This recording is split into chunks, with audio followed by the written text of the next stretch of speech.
tähti taivaalla kuitenkin. Sut sillalla näen kai selvemmin. Mua askeleeni sinne kuljittaa. Oot muistona mielessäin mun iltaisin. Jere Toivonen, mitä kuuluu? Kiitos, oikein hyvää. Ihana olla taas Iskelmäviikkoristeilyllä. Tää on aina niinku, tää on vähän niinku Kiuruvedelle tulisi eli kotiin. Mites ensi kesä? Meinaat käydä Kiuruvedelle?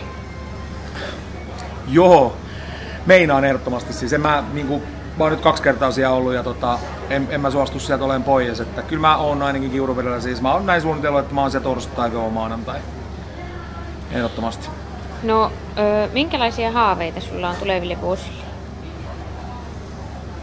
Siis keikkoja, mahdollisimman paljon keikkoja tietysti ja tänä vuonna tangomarkkinat, niin kai se on sit pakko katsoa se kortti, että mä oon sen julkisesti sanonut, että mä osallistun siihen, niin mä en tavallaan voi olla sitä poiskaan.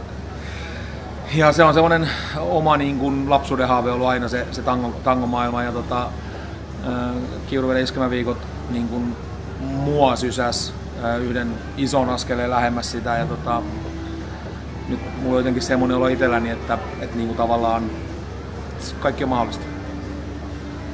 No miten tänä iltana? Sä oot tuolla jo muutaman keikan vetänyt, ensin pianobaarissa ja sitten vielä yökerhossa ja 1 keikka vielä edessä, niin mitkä tunnelmat täältä risteilyltä? Joo, siis aivan ihanaa oli tossa isolla lavalla vetää ihmisiä tosi paljon ja hyvällä tuulella ja se mikään ei ole parempaa kuin saada laulaa, kun ihmiset tanssii ja niitä on paljon, niin ei, tää on pelkkää rakkautta ja love. Se on helppo. Onko jotakin, mitä haluat mainita tai sanoa joko omille tutuillesi tai muuten vaan kuulijoille? Joo, äitille ehdottomasti terkkuja ja sit mä haluan kaikille niille semmoisille ihmisille, ketkä haaveilee laulamisesta ja esiintymisestä orkesterin kanssa, niin Kiuruveden Iskelmäviikkojen iskelmämestarikilpailu on hyvä ponnahduslauta siihen erittäin tasokas laulukilpailu upean orkesterin kanssa, niin jos vähänkään mietitte, että osallistunko vai enkö osallistu, niin kannattaa osallistua ehdottomasti. Ja tapahtuma on aivan huikea. Kiitos Jere Toivonen ja hyvää keikkaa. Kiitos Maju.